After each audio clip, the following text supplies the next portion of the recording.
Audio Frontier. This is Football Daft with Stephen Purden, midfield dynamo and average actor, Chris Toll, target man, suspicious character, and Hey, the top end of Stevenson,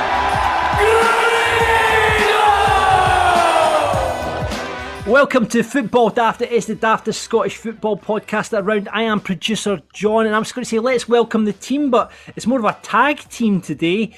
So over on my left-hand side, tagging with me today, he really enjoyed the Derry Girls finale on Wednesday night. It's Chris Toll. How you doing, John? I'm okay, Chris.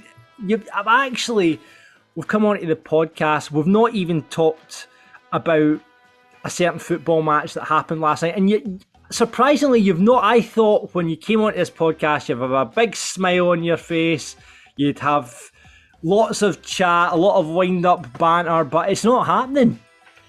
Because I've been there. Yeah. And I know how they're feeling. And ripping into them's not going to achieve anything. Do you know what I mean? Ripping into them's not going to achieve anything. It's just, it was a great achievement for them to get there in the first place. Yeah. And they rode their luck a fair bit. Ibrox was a fortress, and it turns out that your man that was on last week was absolutely right. You know what I mean? It's like, without the cauldron of Ibrox, they're not the team that they look to be when they are playing at Ibrox. So it was a great achievement for them to get there, but you know, that's their first Champions League qualifier out the way. So they've got another couple to go through. Obviously, Grado and Stephen are MIA. Stephen is in transit. We don't know where Grado is. The last we saw of Grado was on a video of him singing Lifted by the Lighthouse Family. That was on Tuesday night. We've seen pictures on social media since then.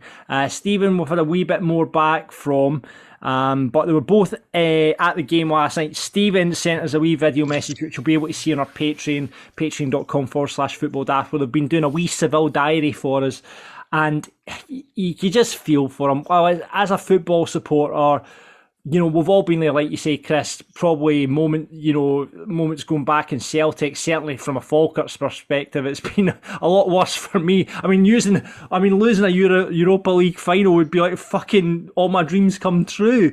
But it is so hard. You know what it's like when you go into that big game, and especially when it comes to a penalty shootout, it's just such a cruel way to lose a game.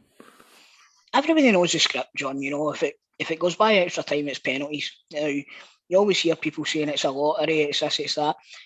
See teams that practice, the more they practice, the luckier they get.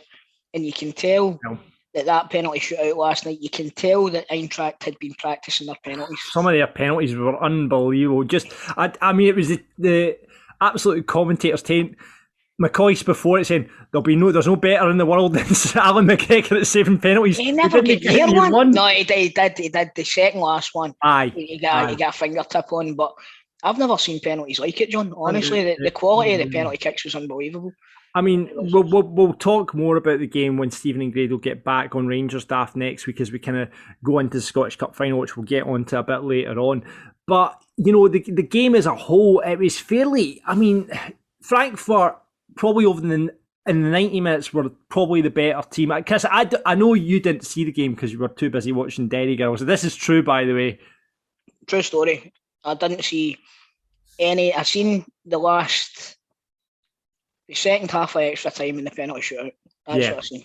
But Rangers, I mean, across the game, Frankfurt probably edged it. But over that extra time, Rangers were the better team in that. I don't know if Chris, you would have seen the chance at the end for Ryan Kent. I mean, just that's heartbreaking, isn't it? Do you know something, right? What I was saying earlier on, Rangers rode their luck a wee bit to get to where they were, right? A lot of their goals were deflections and this, that and the other. And even their goal last night, the defender trips himself up. Yeah, that was mental. He was like, take a dive. See, when Ryan Kent missed that chance, I knew that they weren't going to win it. I think you knew when it went to penalty shootouts and Aaron Ramsey was brought on off the bench. Yep. You just, when he stepped up, you just thought, oh my God, this is written in the stars. Obviously all the celebrations that came with him signing for Rangers. Obviously, he's turned out not to be the player that they hoped he would be. Then he comes off the bench. I mean, I don't know if he kicked the ball before he kicked the penalties. For me, and I don't know about you, what you think in this, Chris, bringing someone off the bench for a penalty, I'm not for that. For me, they need to be in game mode. They need to be playing the game. They need to get full. It's like you need to warm up. And then, I don't know if he even kicked the ball before he got that penalty. Well, do you remember the Euros final at Italy and England? Yes. England brought on 2 players just before the penalty shootout, and neither of them touched the ball, and both of them missed their penalties. That's right. I mean, they've learned nothing from that, and it's like I said, maybe in training, you know what I mean, they've been practicing penalties, and Ramsey's been hitting them and scoring left, right, and centre. But it's different doing it on a training field than it is doing it in the cauldron that they were in last night. Yeah, you know what I mean. So, and by the way, it was a poor penalty. And in all fairness, it was a poor penalty, right? But I think it was Tavernier had the exact same penalty at the start, and it went in. So it's just your Donald what way the goalie goes, really. It is. I mean, we're going to talk more and more about the Europa League final. We're going to be on Football Daft Focus today, talking to a lot of Rangers supporters in the absence of Stephen and Grado, because obviously Grado is just, God knows where Grado is.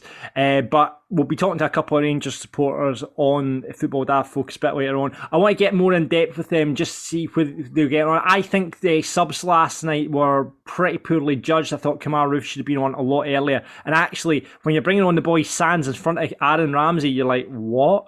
Strange moves. But I love to talk about, we'll talk about that with the Rangers supporters when we get to them a bit later on. After the game, Giovanni Van Bronckhorst said, with penalties, it's a lottery. Chris, you would argue against that. Tonight, we went on the good side. I can't complain with everything my players gave today. If you play a lot of big finals, you'll have memories that last forever when you win them. But when you lose, it will hurt a lot. I lost the World Cup final. It's a big fucking clang there, Gio. We have to move on. We have a big game on Saturday, and next season, we have to start all over again. Like I say, we'll get into the Scottish Cup final a bit later on in the show as well, talk about that as well. But what else has been happening in Scottish football, Christopher Toll? I'll tell you, the Red Lichties. Oh, talking about penalty shootouts. Friday night, absolute 9 men in Inverness, and they got beaten on pens. And the one guy, you just... It's again, Bobby Lynn, absolute Arbroath legend. I think he's got his testimonial this year as well, and he missed his penalty, man. It's the same thing that happens with every penalty shootout. It's always the big superstar. Remember, even going back to USA '94, it was Baggio. Remember? Yeah. Bowls it over the bar, the best player in the world at that point, probably. Last night, Aaron Ramsey, the big superstar that was brought in for Juventus, played for huge teams and stuff like that. Nobody ever thought that somebody like that could come to Rangers. That's happened. And Bobby Lynn, the minute he stepped up, I know. He's missing this. I knew it, man. I absolutely knew it. I know it's a shame, but you know they took it with dignity. You'll probably not see Arbroath in that position. Yeah. If ever, for a long, long time. You know, so fingers crossed they can get another go next season, because it's a bit of a fairy tale, isn't it? Absolutely. I mean, they're keeping, the good thing from Arbroath is perspective is they're keeping a lot of those players. I've seen a few of them have got bigger, longer deals, and Dick Campbell looks like he'll be staying at the club as well. So that's good news for Arbroath, and we'll see how they do on next season. It means, however, though, Inverness go through to the playoff against St Johnstone. Chris, what are you thinking there? I really couldn't care less, mate, to be honest with you. Oh, for God's sake. No, it's two teams that just... St Johnstone, probably on the balance here, they don't deserve to be in the Premier League. You know what I mean? Cali Thistle, where did they finish? They finished 3rd or 4th? They finished 3rd. Right, so... You know, I don't like this playoff thing. It should be 2 up, 2 down. That's all it should be.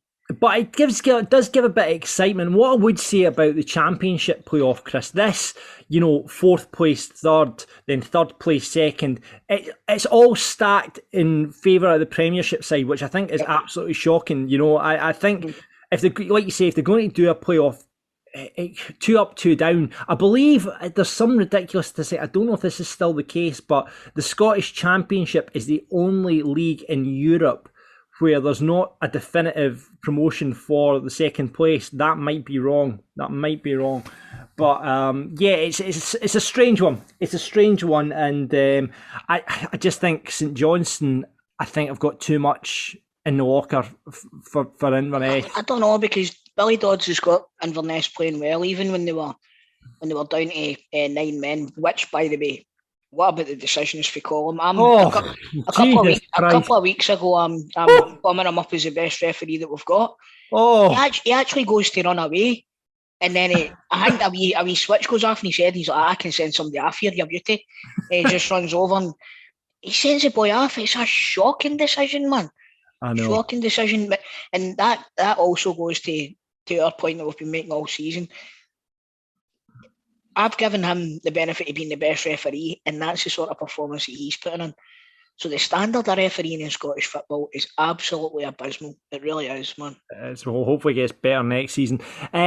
Joining Falkirk in League One, joining whoever loses in the Championship is Queen's Park. They're up to the Championship after beating Airdrie in extra time. I'm quite happy that they've gone out of League One because they've got a great budget, and I think they would be troublesome if they were to be left down in League One. So Queen's Park up to the Championship, and that's 2 promotions in a row for them. So it means, that after turning from amateur into a professional club, they're certainly on the up. A new stadium should be ready for next season. Though I went past Lesser Hampden recently, and it certainly doesn't look like it's going to be in any state to be inhabitable by the start of next season. That's for sure. Nah, they might still be at Firhill again. I think Thistle have said, because of the state of the Firhill pitch this season, I think Thistle have said no to it, but we shall see what happens. I'm sure they'll get it sorted for next season. Edinburgh up into League One as well, looking forward to a wee away trip through, because they'll be in Meadowbank next season. They've revamped Meadowbank and near Edinburgh, so a nice wee stadium, Meadowbank Stadium. Yeah. I mean, that's obviously old Meadowbank Thistle Stadium, which obviously turned into Livingston, and now they've revamped Meadowbank. So nice wee away trip that, Chris. I have to say, get off at Waverley, a few pints on the way down to the ground. It's a nice wee walk down to the ground. So I went to see the Foo Fighters in there. I've seen a couple of gigs there as well. Muse I went to see there. It's good. 9-inch Nails. Elton John, I went to see Elton John in Meadowbank as well. There you go. From Muse to Elton John. So that's it's all done and dusted now. We've only got the Scottish Cup left and the Championship playoff. So we will wait and see what happens over the next week or so. Other big news just breaking today is that Lee Johnson has signed a 4-year deal to become Hibs manager after an incredibly thorough and vigorous search, said Chairman Ron Gordon. He played for Hearts, he played for Kilmarnock. Do you remember him at either of the clubs, Chris? Did he have a baldy head? No, he doesn't have a baldy head, no. Nah, I don't remember him then. Well, anyway, he has been in charge of Bristol City, Barnsley, Oldham, and was dismissed by Sunderland in January there. I don't know, I have to hold up my hands and don't know much about his time as a manager, but he's certainly, if he's been at Sunderland, he's going to, somebody else went to Sunderland to Hibs. Yeah, well, Jack Ross. Well, exactly. I'm just going to scout down to see if we can get his management career statistics and his win ratio. Here we go, Chris. Oldham 35% win ratio, Barnsley 39%. Bristol City 38%, and at Sunderland he had a 51.3% win ratio, but obviously at that club it needs to be more than that. So interesting appointment. Apparently, Ron Gordon said there were a number of high quality managers interested. We analysed them all thoroughly. The candidates were interviewed in depth before we unanimously came to the decision that Lee was perfect fit for us. You're shaking your head. The candidates were all thoroughly investigated and interviewed until we decided which one was the cheapest. That's what's happened there. Do you think there was any truth? I'd love to see if there was any truth in the Keane thing. I've heard Koku as well. Yeah, Koku, I heard, was getting interviewed. I heard Keane was getting interviewed. There was talk of Jean Dal Thomason. The Hibs supporters were getting very, very excited about that. No wonder. Yeah. No wonder. You know what I mean? Straight away, that gives a narrative to next season as well. Because Thomason obviously was a bit of that with Rangers when they put them out of the Champions League qualifiers. You know what I mean? So straight away, Rangers versus Hibs games are going to be huge events as well. But I just this just reeks of public to me. It does, John. Do you know what? Do you understand where I'm coming from? See, no. I mean, again, I don't know how Lee Johnson's going to do. He might do well, but a 35 average there, you're looking at what, maybe at the most 40% win rate as a manager. It's not good enough.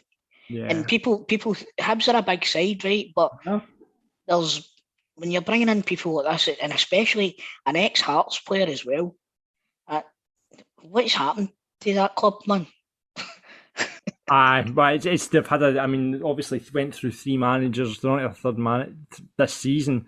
They should never have sacked Jack Ross. No, they shouldn't have. Though Hibs support, my father was a Hibs supporter, and he said the football was murder at the start of the season. He was amazed. You know how they did so well at the start of the season? He was amazed. He said the football was absolute murder. So, But you can't have it both ways. You can either win ugly or lose fancy. Do you know what I mean? Yeah, look at Martin O'Neill's side. They weren't the best sides to watch, were they? It was fucking brutal, mate. Make no mistake about it. It was 11 hatchet men that were on the field for Celtic. It's true. It's true. And I mean, you look at Walter Smith's side that got it all the way to the UEFA Cup final as well. Just, that's it. You couldn't see the players, but they were all standing behind a big bus. Exactly. But Hibs, like Celtic, like a lot of clubs, like to play in a certain way. So I'm sure the Hibs supporters will be hoping for big things next season. Right, Chris, that's what's been happening in football. A bit slow this week, apart from the Europa League final. But let's talk about the daft. Would you like to hear about the biggest misconceptions we have in life? Would you like to hear about the things you really should know about your partner, or would you like to hear a real-life horror story? I think we all know what I want to hear, John. I'm starting here looking at a picture of Freddy Krueger. So let's go for the real-life horror story, my man. Right, here we go. This is what happened, right? A man found a creepy rag doll in a new home with a note claiming it killed the previous owners. After picking up the keys to his new home in Liverpool, teacher Jonathan Lewis immediately began work on the house. However, when he knocked through a wall under the stairs, Jonathan made a chilling discovery. 2 beady eyes were staring back at him, and there was a note attached to a rag doll which had blonde hair and painted blue eyes. And it said this, Chris. It said the following: "Dear new house owner / reader, thank you for freeing me. My name is Emily. My original owners lived in this house in 1961. I didn't like them, so they had to go. All they did was sing and be merry. It was sickening. Stabbing was my choice of death for them, so I hope you have knives. Hope you sleep well, Emily." What a prank that is to play on somebody. That's brilliant, eh? Absolutely brilliant. I'd immediately just turn around and walk out the house. Nope. Plenty, that's enough for me. I just love that. Just someone it's clearly been a kid or someone's just been really sick and done that. I love that. Have you pulled any? What's the best prank you've pulled, Chris?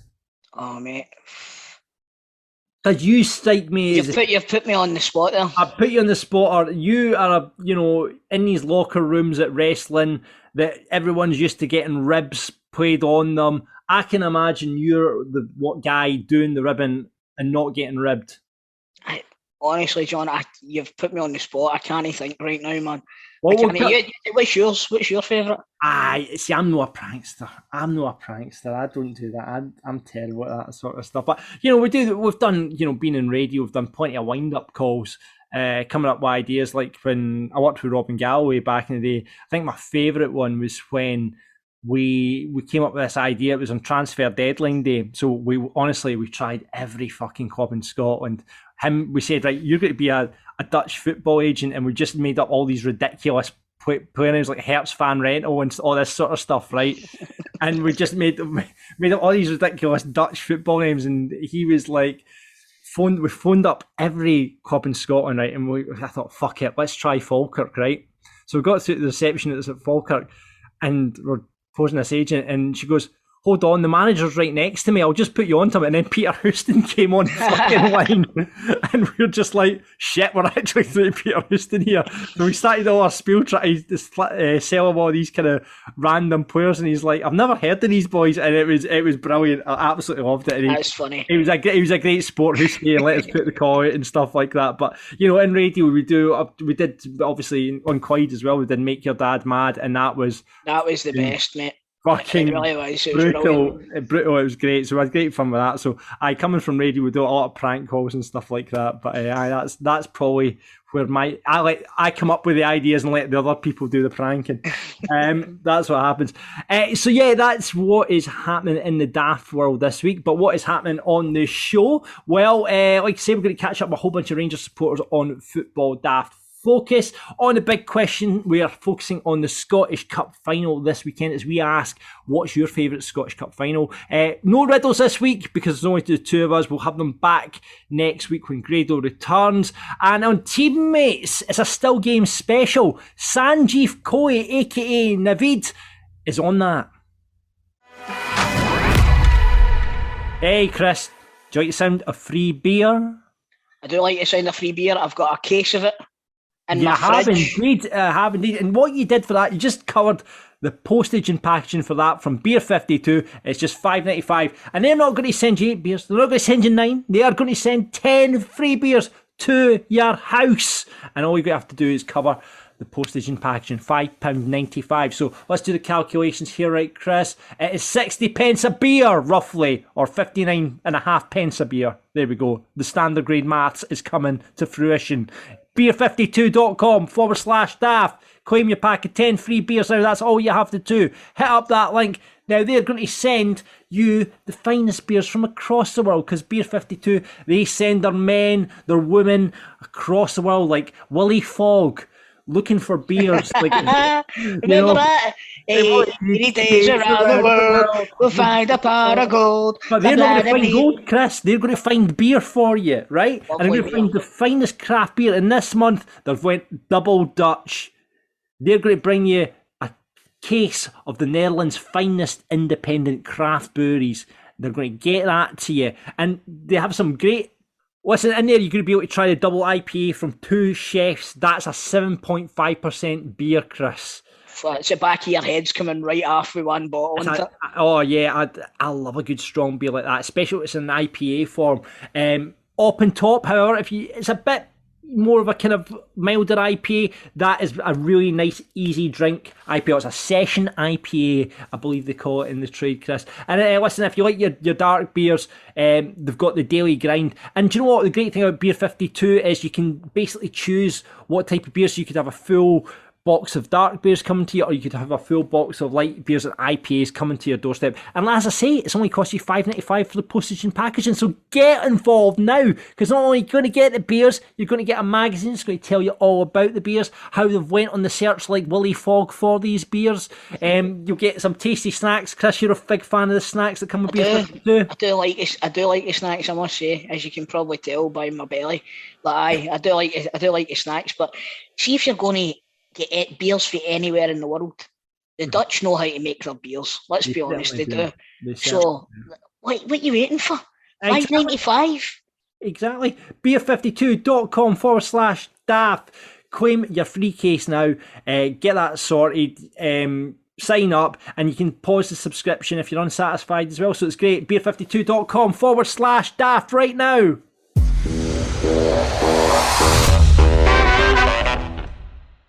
It's now time for Football Daft Focus as we get into the big talking points of Scottish football, and there's no bigger than the Europa League Final between Rangers and Eintracht Frankfurt, which happened in Seville.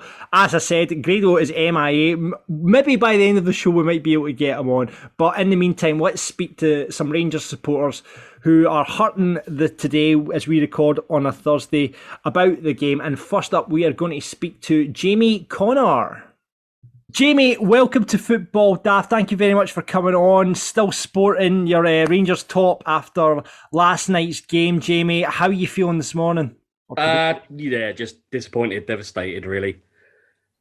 There was a point there you think you're going to win it, and then the cruel hand of fate just snatches it from you. So, Oh no, I mean, you. What did you watch it, Jamie? I watched it. I was around my dad's house, and so I watched it with him. Yeah. Where do you think? I mean, is it? I mean, obviously, the word I'm hearing from a lot of Rangers supporters today is very proud of the team. But is there anything you would have done differently if you were in charge of that team, Jamie? I think there was probably a couple of players that I think probably shouldn't have started. Right. Okay, that's interesting. I felt it was a bit odd that he went with Wright from the word go. I would have thought maybe he'd go Ramsey or Arfield straight off the bat. Yeah. I mean, obviously that was the team that played against Leipzig. Leipzig, yeah. Yeah, so he's went with that in mind. I thought it was, from a neutral's point of view, me and Chris were talking about it at the start of the show. It was unusual that he left Ramsey so late and he brought on Sands before. Yeah, no, I thought that was a bit odd as well. I think at that point, when it's one each and you need a goal to go and win it. To bring on a defensive substitution, I thought was a bit odd at that point. Yeah. Do you know what else as well? Do you know what baffled me? They brought Sakala on and then took him back off. Yeah. I think if they had left Sakala on and brought Roof on, I think the thing is, Chris, it's I don't see why you wouldn't have looked at Sakala to take a penalty anyway. Exactly, he's a striker. The guy's a forward, the guy's a striker, so it's like, yeah, it would have made sense. Is he not going to take one of them? So yeah, to put him off for 3 minutes to go of extra time, to put probably two of the better attacking players that we've got on the bench on with 3 minutes to go was a bit of an odd choice. Yeah. Yeah, any tears shed at the end, Jamie, or were you still was there was a lot of tears? Yeah, a lot of tears shed at the end. It's quite funny actually because it's a bit like because we obviously tried to get out of Seville, but it was obviously just a hell of a nightmare. Yeah. I said to the old man, it's one I says it's a bit like we weren't out there because when we lost, he went straight to bed. I think half the stadium went straight to bed as well. They didn't even wait to see them getting their medals. What was it me or? Jamie, did you find it as well? I'd love to hear from someone that's inside the stadium. I think we've got someone coming on that was actually in the stadium, but it seemed that the Frankfurt fans were out singing the Rangers supporter, even though it was like 70% of the stadium seemed to be Rangers fans. Maybe it was just the audio on the telly or where the mics were positioned. But no, do you know what it was, John? It was the angle of the cameras because see when the stadium emptied, it was easily half and half. Right. I think there was sections of the crowd that were mixed as well. Do you know what I mean? Mm-hmm. But I have seen some criticism on Rangers Twitter today of the crowd being a bit quiet. But it'd be interesting to hear what it was like from someone inside the stadium. But it was just from the telly perspective. It did seem like the Rangers supporters were a bit quiet. I do remember there was one bit actually watching it on BT where it sounded like it was almost like you could hear Rangers singing and it just cut. Yeah. So it's not like there was something up with the mics or anything like that. But, maybe it was the content of the fucking songs that we're singing, mate. Well, there is that. Well, Jamie, listen, thank you so much for joining us on Football Daft this week. Really, really appreciate it. And I guess good luck, in the Scottish Cup final. Cheers, pals. Thanks, Jamie. All the best, mate. Chris, let's move on to our next caller. It is Ryan Dunbar. Ryan, welcome to Football Daft. You've been on before. How are you feeling today, pal? See, to be honest, John, optimistic. Optimistic. This is good, Ryan. You're taking something from the negative. I like this. Why are you optimistic, Ryan? Because I don't know if you looked in the Discord. I had a wee chat with Toll before I come on. I said, and I'm prepared for ridicule for this. But last night in the journey we've had this season, I don't see any reason as to why we can't do that. We won't do that again in the next 5 to 10 years. Christopher Toll, you disagree with this? I do disagree. This is a one-off, man.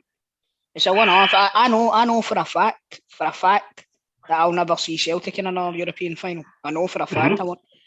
So I don't know where you're getting this from. I really don't. you rode your luck pretty much the whole way to the final. The last 3 rounds, I wouldn't say they rode their luck. They did, John. They lost away from home the last 3 rounds, right? I thought their performance, for what I seen, I watched the highlights afterwards. I thought they played pretty well. Like John says, maybe over the first 90, Frankfurt were the better team, but in extra time, Rangers were definitely the better team, and they were unlucky. Any other night, that cross into Ryan Kent, it's a goal. It just, it just so happened that that the what do you call it? Was it Taft or something? What was the goalie called again? Kevin Trapp. Trapp. That's what it was. He was kind of lucky, but like I said to John at the start of the show, you kind of make your own luck in these situations. And I thought when you get the free kick right at the end, I was like, this is written. It's absolutely written in stone. Tavernier's putting this into the top corner, but again, the goalie managed to save it. But he's were unlucky, Ryan. He's unlucky. But I don't see he's getting that far again, to be honest with you.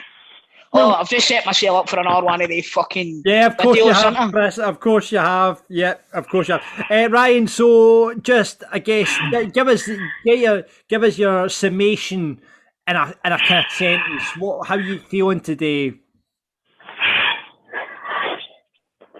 All right, to be honest with you. Obviously hurting, but listen, we got to a European final, and we've not just got to a European final. 2 European finals in less than 20 years. It's saying something. That for a club of our size and stature, and I'm going to say it, even to 2003, including Celtic and that, for the 2 Scottish clubs to be in 3 European finals in the 20 years, inside 20 years, is just outstanding. Clubs of our size should never be in that situation. I know what you're saying, Ryan, but I disagree because I think they're 2 massive clubs, mate. They're 2 massive clubs. What I will say is clubs with our resources shouldn't be doing that. But Celtic and Rangers... That's what I'm saying, though, because we belong in a European competition, and that's it. Now, I just hope and pray that in the Champions League group stages, in pot 1, out comes Frankfurt, and in pot 3, out comes Celtic, and then see how he's got on. I think we're in pot 4, mate. Doesn't matter, I just want to see how Frankfurt play Celtic and see how you get on. So they are. We know it's probably written in the stars. It's written in the stars. Ryan, thanks very much for coming on Football Daft. At least that'll give us an easy 6 points to get the group off and running. You know what I mean? Aye, right, Joe. Right, catch you later, mate. Catch you later, guys. Now let's welcome a man who was actually in the stadium last night. None other than ICW wrestling legend, Jason Reid. Go on, boys. Hey, my pal. Live from Seville, it's Jason Reid, everyone. How are you? Oh, look at that. Looking staunch as fuck. Sunglasses, sitting there in the sun. I don't feel very staunch right now, boys, let me tell you. You struggling? No, we're okay, but obviously a bit on the depressed side at the minute. How's the atmosphere been over there, Jason, after the game? Did everyone just slope back to their hotel? Did everyone just go, fuck it, we'll have a beer, we'll celebrate where we are now as a club? Or was it just like depression? To be honest, man, it was really, really quiet last night. We've been here since Tuesday morning, and the atmosphere's been unbelievable. Every part of the city, little pockets everywhere here and there, has just been electric. But last night, I think everyone was in the same boat. We all kind of walked back from the stadium together, and went to kind of respective hotels and Airbnbs or whatever.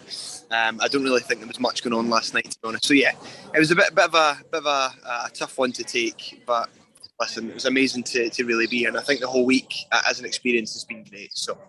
Yeah. I'm surprised you could afford to go over there, mate, when you've got to buy me all my football strips for next season. Yeah, let's talk about this. I believe there will, before we get back into the game, I believe there was a bet made between you and Chris. Jason, you want to talk us through it? Right, so Chris, I think this actually came after the first Old Firm game, didn't it? It did, mate. It did. I walked in. You had a big, beautiful smile on your face. I thought, oh, you fucking bastard. And mate, I think that a little bit of you was a little bit butthurt inside, and you put all your cards on the table. Mate, I doubled down, didn't I? Doubled down. you made that bet, and I tell you what, my man, it's paid off. So fair play. I guess for a bit of context, after the first Old Firm game, obviously we won 1-0. Chris and I were working ICW the same night, I believe. I think it was, because I'm sure it was, mate. And obviously I'm sitting in the locker room, and obviously Toll comes in, and I'm giving it the old, the old smug face, and Toll's like, I bet you at the end of the season we win the league. I was like, well, what's the bet then, mate? And he's like, if Celtic win the league, you need to buy me all of the strips next season. But if Rangers win the league, I need to buy you all of the strips next season. I was like, mate, it's a deal. Shook his hand, obviously, top of the road. Fast forward until now, and I'm doing guys some strips. So on the bonus side, you're only getting a kid's strip, Jason, so it's a bit cheaper, eh? Fuck you, you cheeky bastard. He's obviously not seen me with my top off, Jason. Big cloud. Jason, let's talk to what was the atmosphere like in the stadium last night? I mean, it seemed incredible on the telly. Honestly, it's amazing. Like, I think so when we scored the goal, honestly, guys, like, it's a moment that will live with me for the rest of my life. Like, it was just absolutely incredible. Obviously, I appreciate the result in the end, takes away from it, obviously. But, to be there in the stadium, cheering on the team, scoring in a European Cup final was just amazing. Obviously, things got a bit tense towards the end, obviously, when Frankfurt equalised and we go into extra time and penalties. And yeah, obviously, as soon as they score the winning goal, then, of course, everyone's hearts sort of sink after that, There's only so much. There's only one way you can go after that, when it's pretty much down. But yeah, in terms of like an overall experience, not even just like in the stadium, just the full week has just been amazing. Yeah. I'll take it to the grave with me. It's just a real shame about the final result. The game itself, Jason, me and Chris were discussing it earlier on. Is there anything you would have done differently? We spoke to Jamie there, who said he wouldn't have had Scott Wright start, and some questionable substitutions. Or anything you would have done different? Listen, I think obviously Scott Wright's he runs for the jersey and he works for the jersey. There's better players, yes, of course. He's maybe not the player that you'd pick from a catalogue, if there was one. But listen, I don't mind Scott Wright starting. I do think, in hindsight, I think Roof should have perhaps came on a little bit earlier. Yeah. I think when he came on towards the end, the impact was clear, straight away. It was the long ball over the top. He took it down, controlled it, and he gets the shot in, and that's the one obviously where Kent has that kind of the chance, and the goalie makes an incredible save. But yeah, for me, if there's one change we could make, it would certainly be having Roof come on a lot earlier. Even maybe have him come on instead of Cala when he came on, because we brought him on to take him off again. So I think that'd be the one change, and obviously maybe not have Ramsey take the penalty, of course. But apart from that, I really don't think there's too much to argue with, to be honest. I don't know if you guys have it. We talked about the Ramsey situation. Surprising that obviously Sands came on in front of him, and obviously we were talking about that whole thing of when a player is brought off the bench to take a penalty, and they're not kind of in game mode, if you like. They need that time to get into the game. Yeah. I mean, and it's difficult because if you think on paper, if you've got a penalty shootout for a European Cup, and there's a list of players that you want to take a pressure penalty, Aaron Ramsey is probably quite up there, being frank. But, it wasn't to be. Any one of the guys could have missed that penalty. It's just really unfortunate that, obviously his was the one that was saved. Yeah. My dad said to you at the start of the season, you'd be committed for this sentence at the start of the season, that Rangers at the end of the season will be in the Europa League Final and Aaron Ramsey will miss the winning penalty. That you get committed for saying that at the start of the season. No, it's mental, to be fair. And I think like there's so much conversation that takes place, like from both sets of fans in Glasgow, about what would you prefer, like, a European final or the league. and I appreciate it. It probably changes somewhat now that we've lost. Yeah. Like, to obviously experience that final has just been incredible. I think both sets of fans are really lucky in that they're able to see their team like win the league. Whereas we're not maybe also not as fortunate to see our teams compete in a European final as regular as that. So, I think I would definitely take this experience again. It's just a real shame that we weren't able to get it over the line. Well, you better hope that you get to the European final next season, because you aren't winning the fucking league. I'll tell you that for nothing. No more bets on strips, brother. That's not. Do you think the team can pick themselves up for the Scottish Cup final? Because it could go one or two ways. That this is our season now, the Scottish Cup final, and picking up that trophy. This is our season now, or it could go the other way. That they'll find it hard to pick themselves up from that defeat. What do you think? Go, Jason. Do you know what? It could be hard. It could be very, very hard, because I don't doubt for a minute that the players are probably just as gutted as the fans. So it's going to be hard to pick themselves up for it. But unfortunately, playing at a club like Rangers, you have absolutely no choice but to pick yourself up and go again. This is the obviously last game of this season, a chance to win some silverware, a trophy outside of the league, which we've not been able to do obviously in a number of years, which everyone knows. So yeah, to finish off on somewhat of a high would be a decent end to the season, I think. So let's. Is it true that Rangers winning the Scottish Cup would be the biggest achievement for a Scottish team in history? I tell you what, Joel, that's been 7 minutes. I expected it a lot sooner, so fair play. Well, I'll let you go, Jason. Go out and buy that Celtic top for Toll. Just get him a wee Schneider one. Go on to DHgate. Give me one of the fakies for Spain. Remember the ones? Go get a fakie for Seville. I tell you what, so the deal was I had to buy him the strips. There was nothing in the clause about what's printed on the back of them. Yes! Well played, that one. Jason, thanks for coming on Football Daft. All the best, mate. Enjoy the rest of your trip. Pleasure. Chris, see you next weekend, my man. Thanks very much. Yeah, will do, buddy. All the best. See you soon. Cheers, Bye-bye. guys. Cheers. See, Chris, we got by without Grado and Stephen talking about a game. That's it for this week's Football Daft Focus. We'll have more next week. Football Daft's big question. Right, Chris, Rangers need to pick themselves up this Saturday, as we spoke about there, as they face a very potent Hearts side in the Scottish Cup. First chance to win a Scottish Cup since 2009 when they beat Falkirk. I hate bringing that up. Though the Jambos have yet to register a win against the Ibrox side, the games have been pretty tight between the two of them, and it should be a cracking match, I think, between the two sides. The Ewan Cameron final, as we're calling it, Hearts versus Rangers. He's sitting right on the fucking halfway line, that guy.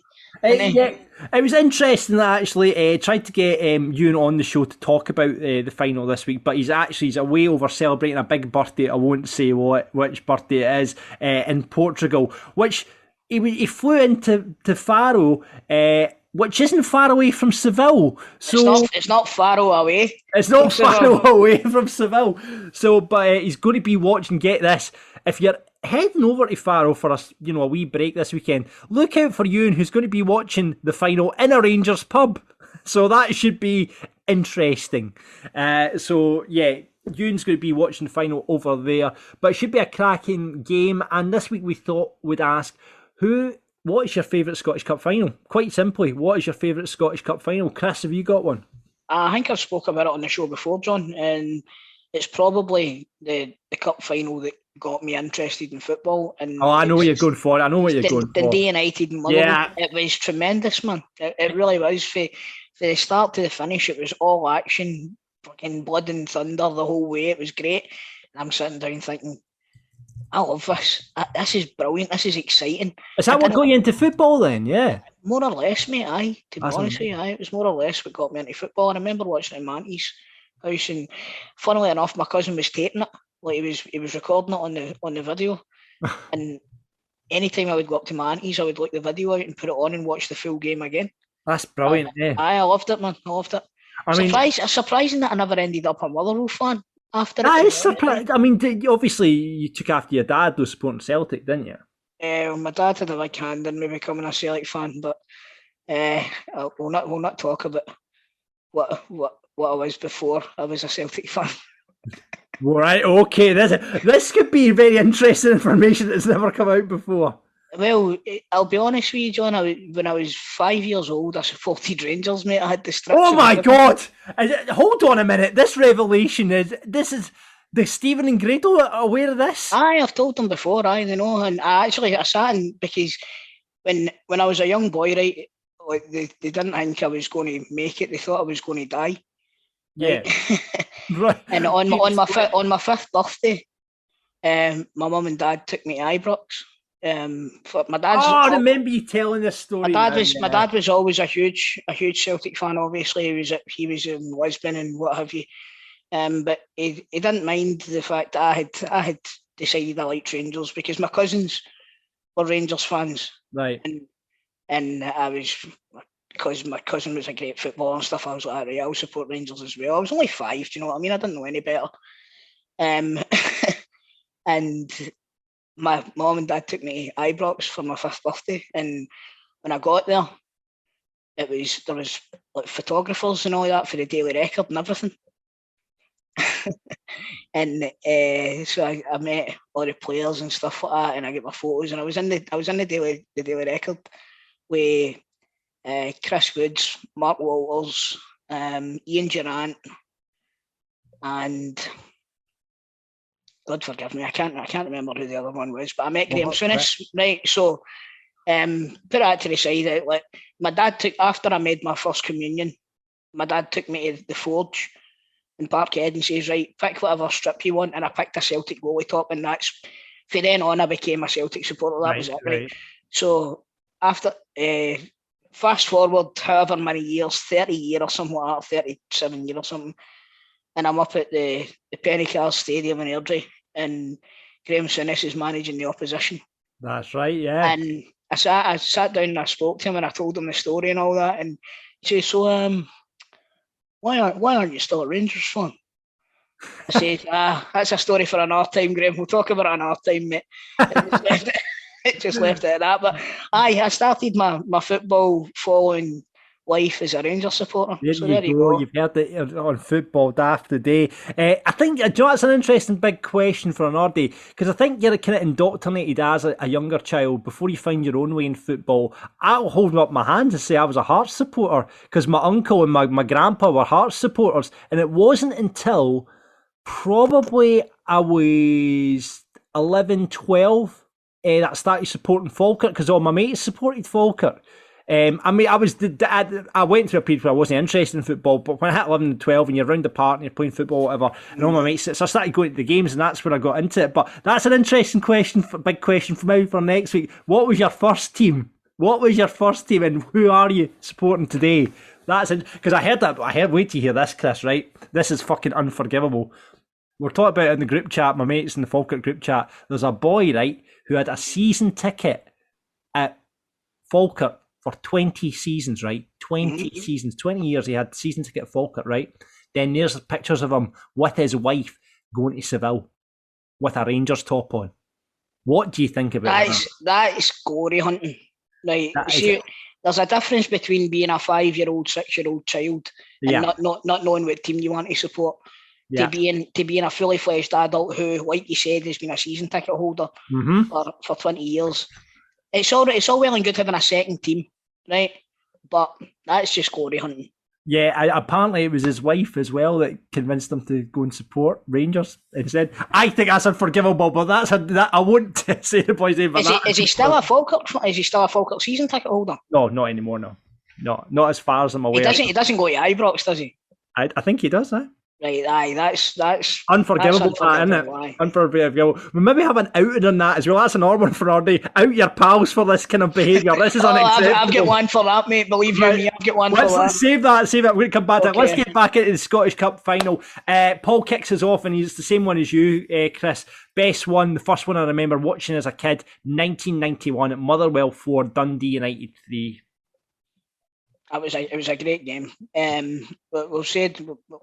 We spoke about it before. Spoke about it many a time, yeah. So Martin says, Scottish Cup Final 2017, Celtic 2, Aberdeen 1. Invincible treble in the bag, thanks to the Wizard of Oz. A fantastic day for everyone involved, unless you were an Aberdeen supporter. That is true. I mean, a lot of Celtic supporters still put that up as one of their favourite moments of being a Celtic supporter, that Tom Rogic goal. Billy says Rangers 3, Celtic 2, the loving Krantz. And Stephen would obviously recreate the Ian Crocker commentary moment if he was here. Aye. Or you can go, the next one. Oh, God, of course. I'll take this one, John. Yeah. Graham says Rangers 1, Falkirk 0. What a strike from Nacho. It was some goal, but when it was some goal. Do you know what? I think out of the 3 Scottish Cup finals I've seen Falkirk in, that was, and the hardest team we came up against Kilmarnock, came up against Inverness. That was the day I thought we had a chance, because Rangers were totally off it that day and they were blowing at their arse. It was a roasting hot day, and then Novo came off the bench and scored a fucking worldie. Wee dick. It was a great goal. Yeah. JC Sabo says first one I mind was in 1989 when that cheating bastard Aitken took a throw that wasn't Celtic's, so no one. First one I went to was 1991, which was a classic. Wow. 1991. So what that's one was that was the mother. That was so that. So he's a Rangers supporter, right? And then the first one he's went to was Motherwell Dundee United. So that goes back to our chat from earlier on. That's interesting. He must have followed Davy Cooper to Fir Park. I wonder. That might be the case. Yeah. Baz the Kid says Rangers 5, Hearts 1. Jury hat trick. Laudrup was man of the match. Get 2. Yeah, it was decent. I remember that game actually. Gary Hibs supporter obviously goes for 2016, ending the duct. Henderson to deliver Sir David Gray. Yeah. Friday night, I'm going nowhere. No, we won't start the David Gray chat again. Miko says, in 95 final, we beat Airdrie 1-0 with a Van Hooijdonk header. Absolutely honking game, but first trophy under Tommy Burns after a terrible few years, and that was the first trophy that I really seen us lifting. It was the first time I was at a cup final. It was a big moment for Celtic supporters. I remember that, obviously, with Tommy Burns there as well. And we had lost earlier in the season to Wraith Rovers as well. Of course, that was the same season, wasn't it? That was the first cup final I went to. This was the second one. Oh, amazing. So, Peter Grant, sorry. No, in fact, that's you. Sorry, Grant says 2001 capped off a cracking treble season. Larson double, yellow kit in the sun. Or 2004, Henrik's last dance. It's again 2 finals that I was at as well. Great. The last one with Larson was. Oh yeah, we tearing your eye at that one. It was. Tom Rogic leaving is the closest I've felt to that again. And we didn't really talk about that on the podcast last week, Chris. Obviously. Because it only got announced the next day, John. Yeah, beat on and Rogic leaving. How are you feeling about that? It's like I said. Remember we were talking about most underappreciated players in your team, and I had said that for me it was Near Beaton at Celtic. Yeah. Great player, always done well when he was called on. Never caused any hassle. Enjoyed a red card now and again. Overall, you would say a great servant of the club. But Tom Rogic, I don't know, man. It's just that I feel as if I think it's because he's got more football to play. It's not the end of his career. You know what I mean? He's got more to offer the club, and that's a gutter for me, to be honest with you. Yeah. You're surprised that he went away, because he's got a year left in his deal, and you thought they're looking for money. I'm presuming there's been a wee handshake and saying, listen, he's probably going back to Australia, I'm assuming. I think he's probably wanted to leave at the start of the season. Right. And Ange just said, if you give me 1 season, we'll let you go for nothing. Yeah, it's going to have been something like that. But he's been what a servant for the club. And Chris, in modern day football, you don't get now guys that do 9 years at a club, do you? No, you don't.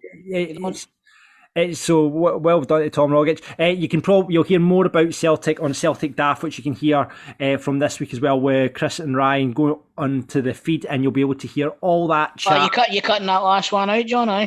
What's that? No, sorry, we got one more to go. I was wondering because I was thinking that you were definitely cutting it out due to the fact that it's Gilgamesh says Inverness humping Falkirk in 2015 in the middle of the banter years. Right now, Gilgamesh, right?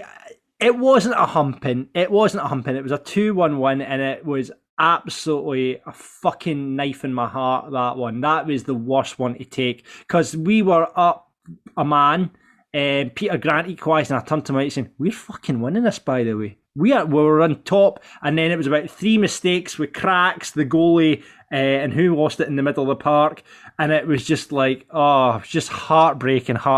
So that is certainly not my favourite Scottish Cup final, I'll tell you that much.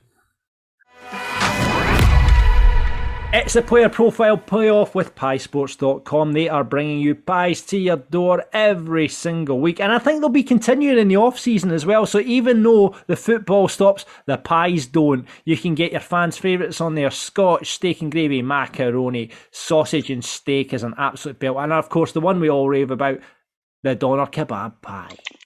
Lovely stuff. If you're not online, get them 0141 739 9999. That's 0141 739 9999. They'll deliver to. John, see if they're not online, they're not listening to this. This is a very good point, Chris. It's a very good point. If you're not online, you aren't listening to this. But if you like talking to people, maybe they're just lonely. Someone's lonely and you want to phone up and talk to the person. Maybe you don't want to give your bank account details over the internet. Yeah, exactly. Maybe, exactly, Chris. Exactly. Give them a call 0141 739 9999. Every week on Football Daft, of course, we like to give away some pies to a worthy listener, and that man today is Celtic supporter Martin. How you doing, Martin? I'm good, mate. Obviously, there's obviously no Rangers supporters left in Scotland, so it was clearly going to be a Celtic supporter this week on the pie game. It's got to be. Chris watched Derry Girls last night. Martin, did you watch the game? Well, I thought it was quite hard on them, wasn't it? I mean, Northampton put in a good shout and they just lost the playoffs. I mean, they didn't really perform well in the first leg, so they're only themselves to blame.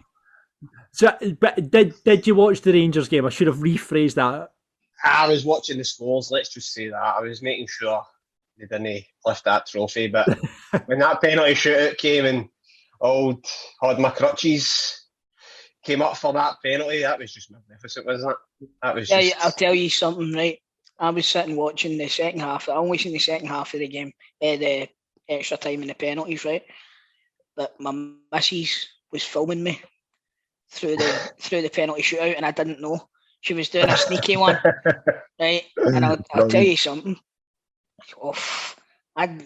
Nobody will ever see this footage. Nobody will ever come on, Chris!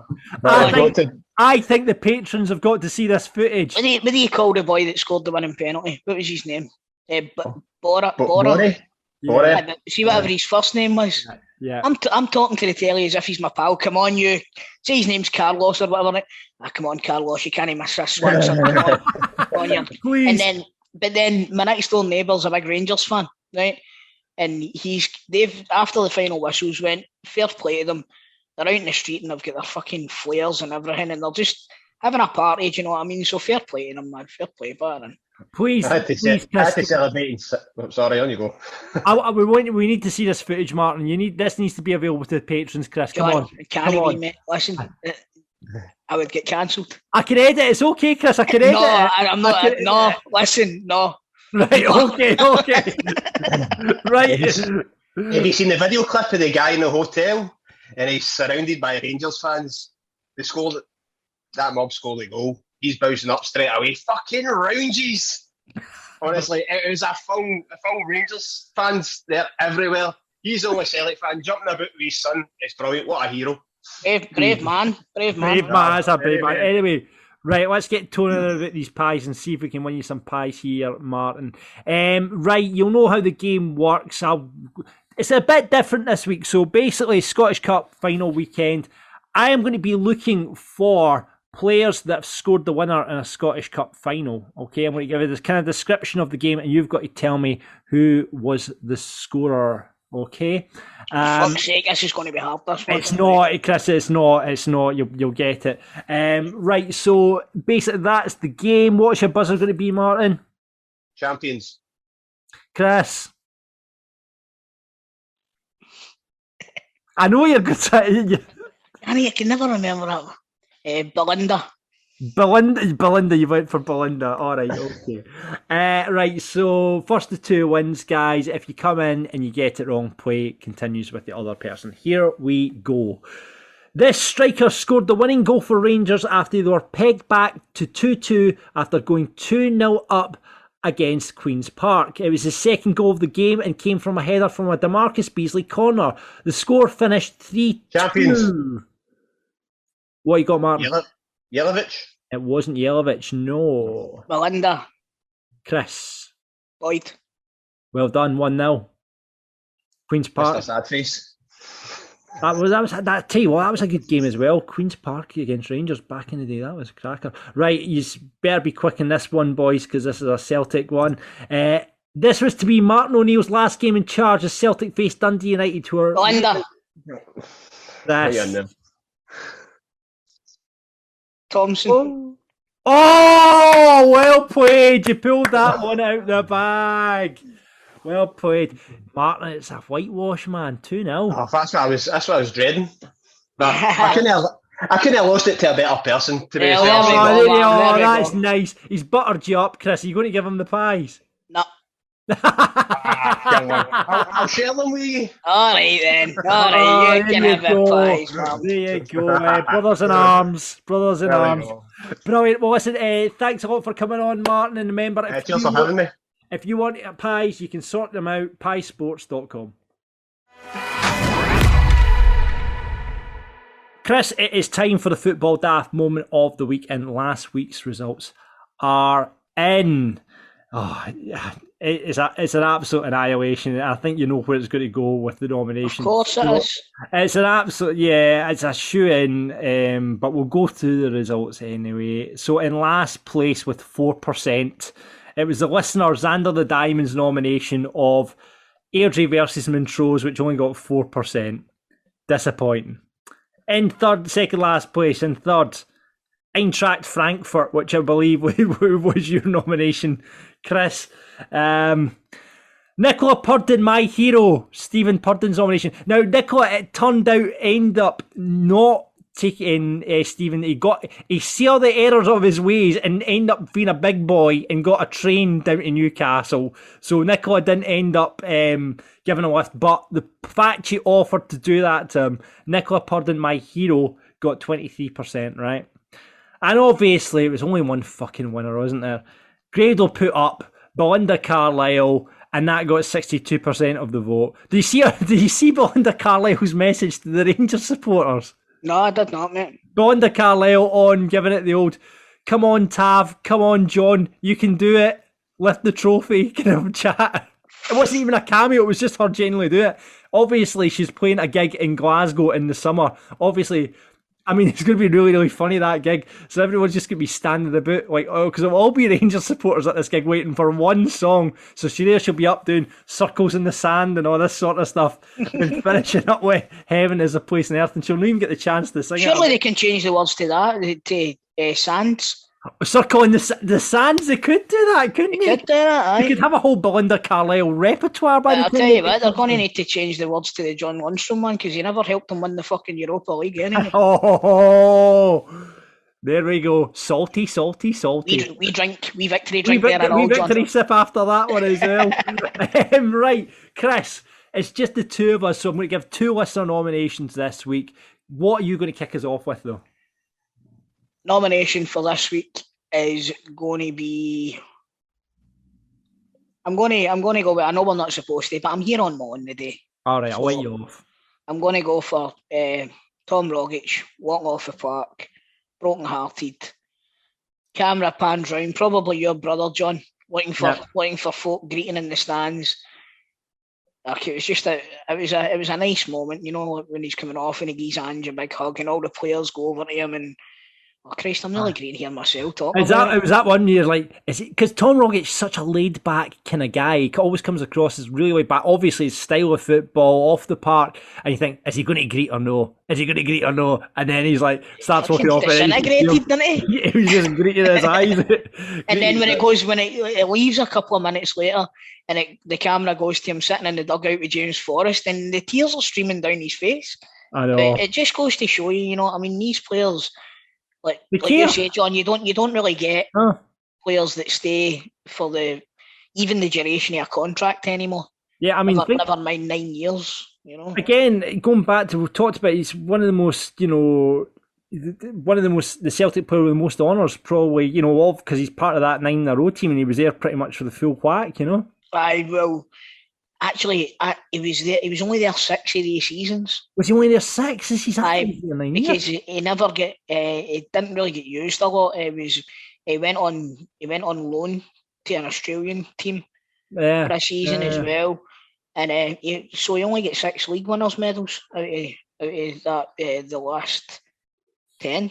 Wow! So, wow. But he goes where we're blessing. He goes where our best wishes. And to coin a phrase for WWE, good luck with your future endeavours, John.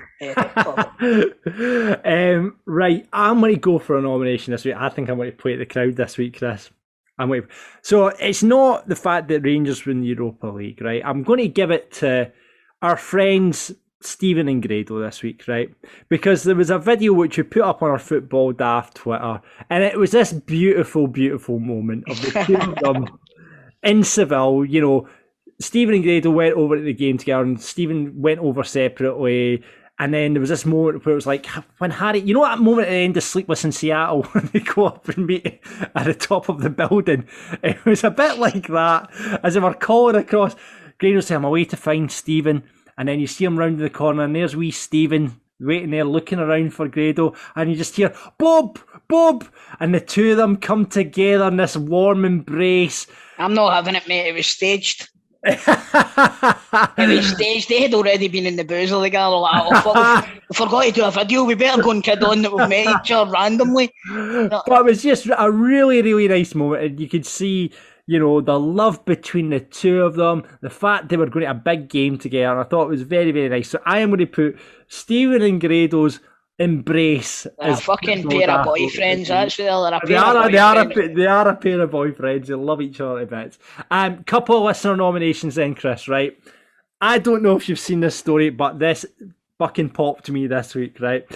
So, on Dumbarton, Albion Rovers tweeted this the other week there. That was my moment of the week. I forgot all about it. So you have seen it. So Albion Rovers on their official Twitter account, and basically Dumbarton started it by putting up a tweet, right, on their official account saying, midfielder David Wilson, who's part of the Dumbarton squad which reached the 2018 Challenge Cup final, has today returned to the club on a 1-year deal, right? Albion Rovers have quote tweeted this tweet from Dumbarton and saying, so David Wilson is leaving us for at Dumbarton FC. Nice of him to let the club know. Lol. It is absolutely brutal. Absolutely brutal. The thing is, though, if his contract's up, but you surely go back. You surely go. I mean, maybe it's been Albion Rovers' fault for not signing them up or addressing the situation. But surely you go to the club first. By the way, thanks for everything you've done for me this year, but I'm going off to Dumbarton and sign a contract with them. But he's just fucking turned up at Dumbarton and it's suddenly on their Twitter. And it was absolutely brilliant. So they're calling Albion versus Dumbarton next season in League 2 the David Wilson Derby.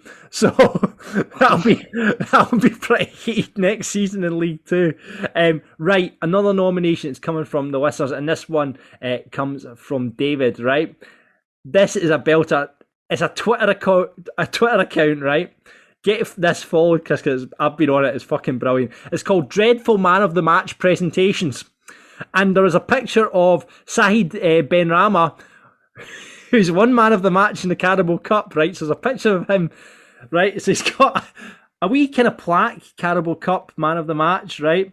And on the other hand, he won a copy of Crash Bandicoot 2 on the PlayStation 4. So his man of the match presentation is Carabao Cup and Crash Bandicoot on the PS4 as his man of the match.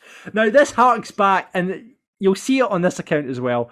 Do you remember, Chris, when Connor Salmon won man of the match and it was sponsored by Papa John's? He got a pizza after it. He was playing for Partick Thistle at the time. It was, right? Yeah. And he got a pizza at the end of it, which is a brilliant, because there's this picture of Connor Salmon who looks hard as fuck, right?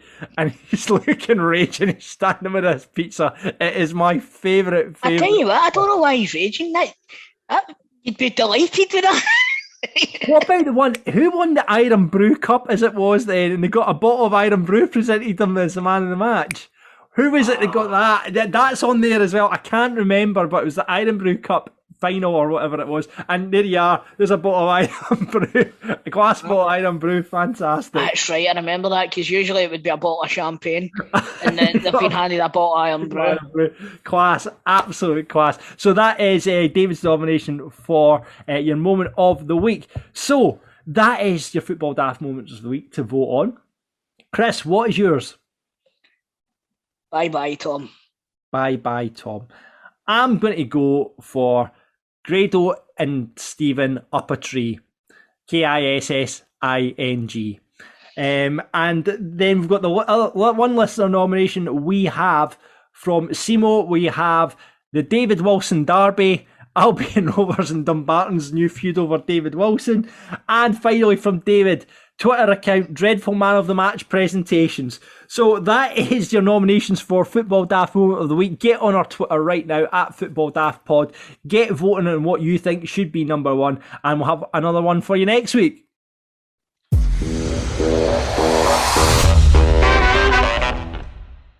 Remember now, you can get more content from Football Daft on our Patreon. And up there right now, Chris, we have the Seville Diaries. Though, I have to say, we got part one, we got part two. You've seen them, Chris. You know, we've had the journey of both Grado and Stephen Henty Seville. We've had them pissed on the Tuesday. However, it did go very quiet on the Wednesday.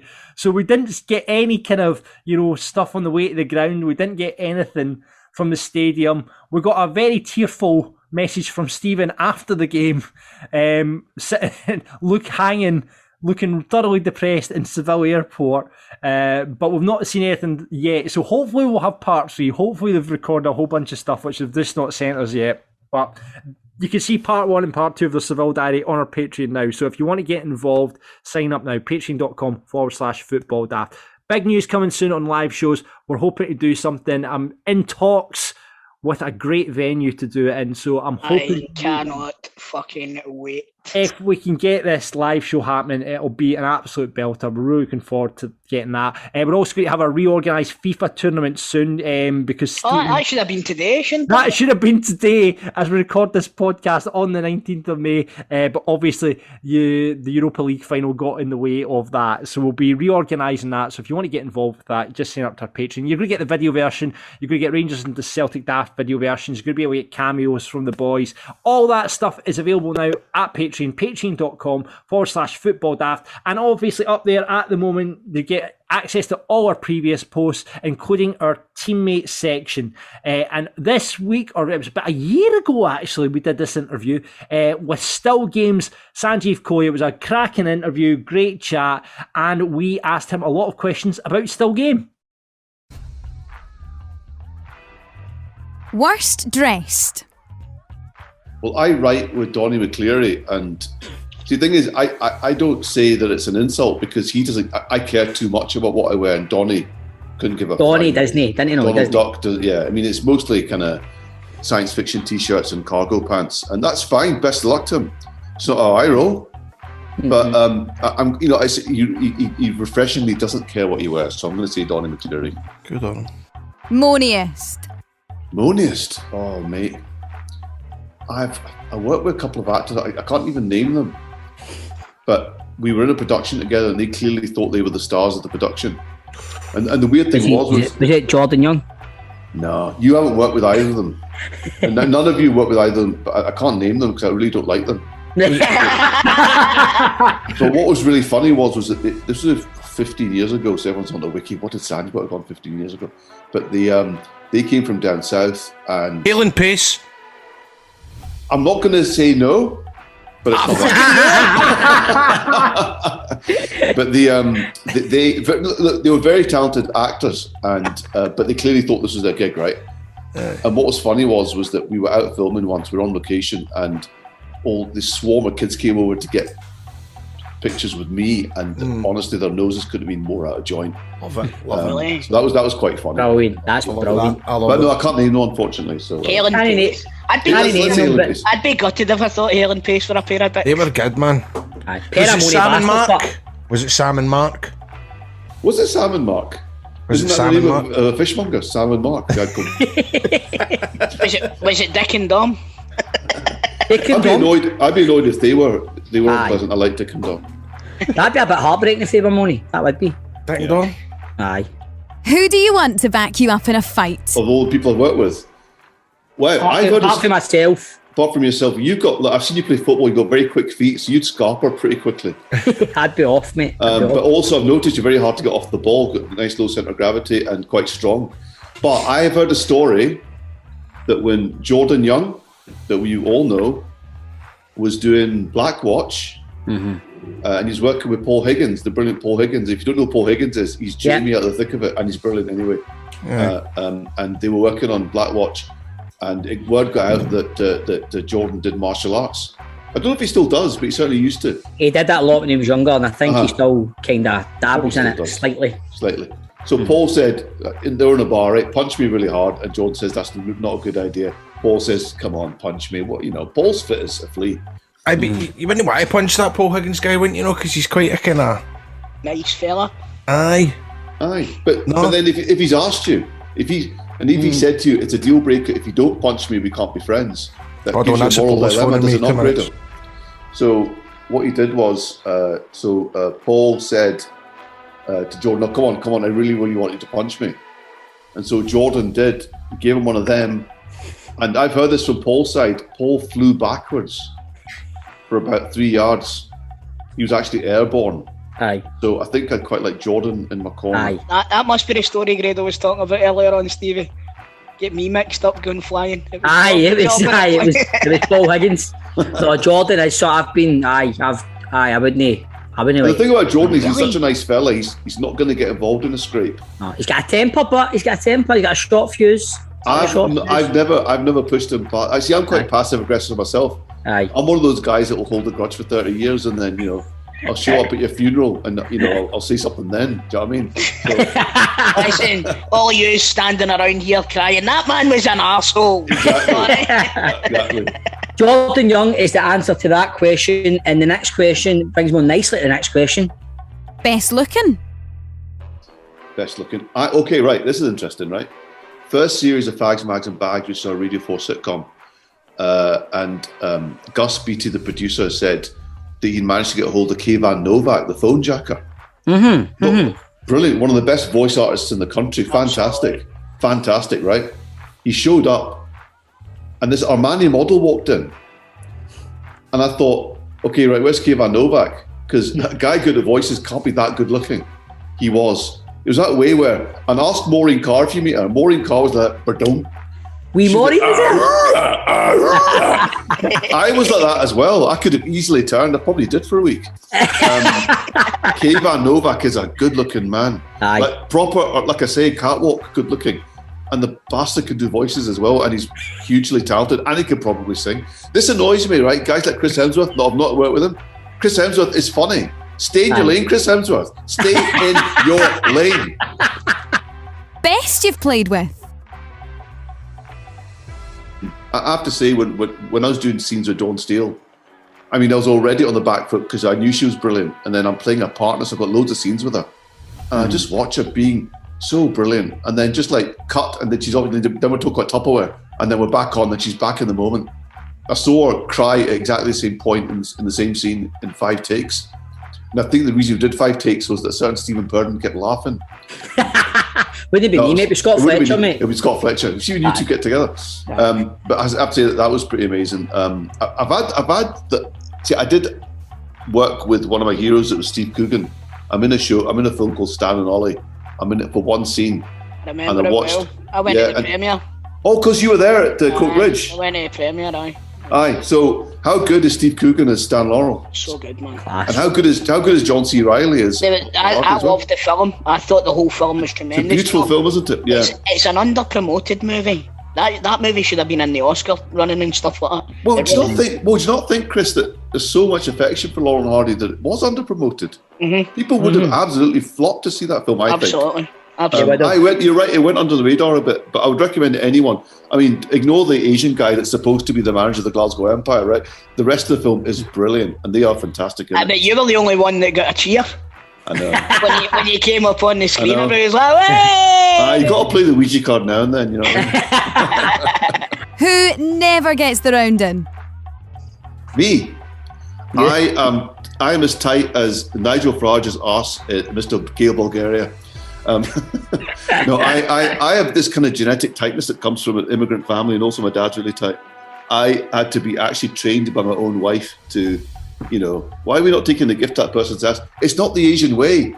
Just gonna buy a gift, but it's, you know, why are you not buying around? But because I'm also the youngest of 3 boys, I was always like, what's everyone else doing? And so I'm trying to mend my ways, but I think I'm probably the tightest person I know. I think one of the first times I met you was in the GFT, and you were sitting in the bar. Waiting. I says, can I buy you a beer? And your eyes lit up like a fucking Christmas tree.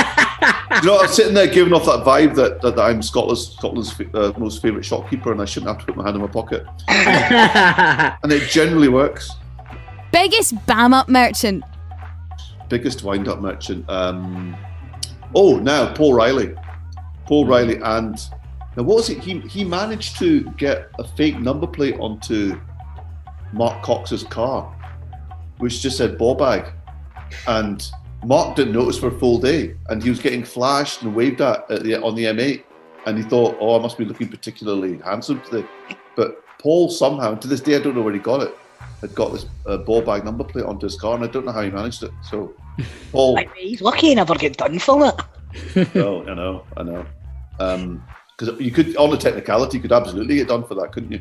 Aye. So I know Paul's a bit of a wind-up merchant. Also, Greg Hempel as well. Aye. He brought this thing up. So we were rehearsing for Still Game Live, and we were rehearsing at this kind of gym hall just in town in the church. And he brought this spray that his son had bought online, and it's actually called Liquid Ass. Have you heard of it? Aye. Is that the stuff that smells like shite? It smells. Yeah. I'd say more like vomit. It's more like it actually smells like a gym floor. You know, like every gym floor smells like vomit, and then Johnny put sawdust on it. But it was that, but to the power 100. And it's to the extent that Greg started a story that was either a pigeon trapped or a dead body trapped in the vent. And the smell was that bad that it was believable. And then when Ford and Greg were doing the kind of the media rounds to promote the show, he took it with him. And I'm pretty sure when I'm John Mackay was interviewing them, they sprayed it in the studio. And if you watch it back, John's face, he's very professional, but you can see him like that. His eyes like that, like Jim White reading Autocue. Like his eyes are going like that. Like, what the hell is going on here? And they managed to keep a straight face apparently. So Greg's a bit of a prankster too. Top shagger. Okay. I'm going to slightly redress the question and say, who do I think is the most attractive person that I've worked with in terms of... Okay, so we've got a best-looking one as well. No, but look, best-looking doesn't equate to that. I'm talking about like animal magnetism and the person who probably is most successful in exploiting that animal magnetism. I think it's probably Richard Rankin. Now, I've not strictly worked with Richard Rankin, and I'd love to because I think he's brilliant. I've said this to him. I've said to him that he's very good at just being natural on screen, and that's a real trick. I mean, anyone that's done continuing drama, right, like most of us have, know how hard that is. I think Richard is very good at it. But also, I mean, I've heard stories. In fact, I think Jordan told me once, he said, Richard Rankin never really leaves the room alone, you know? And the thing is, when Richard and the last couple of years when the BAFTAs have been on in Scotland, I've been doing the red carpet interviews, and me and Richard have a total homoerotic thing going on where he totally chats me up and I totally take it, and it's quite something to behold. We've got this thing, this kind of yearly flirt-a-thon going on. So it's almost like I'm locked in his beams and I know what it's like to be, you know, in the eyes of Richard Rankin. He's a very attractive man. I was on the same flight as him to New York once, and you can totally see it. Definitely what you're saying, man. How many trips did he make to the bathroom? I don't know. He was in college. He was in college. I was in first class.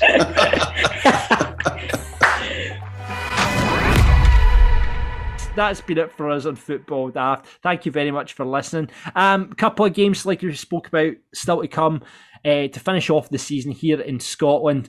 Cali versus St Johnstone happening on Friday night. That's up in Inverness to start with. Then the return leg on the Monday. Do you not think that game should be at Hampden?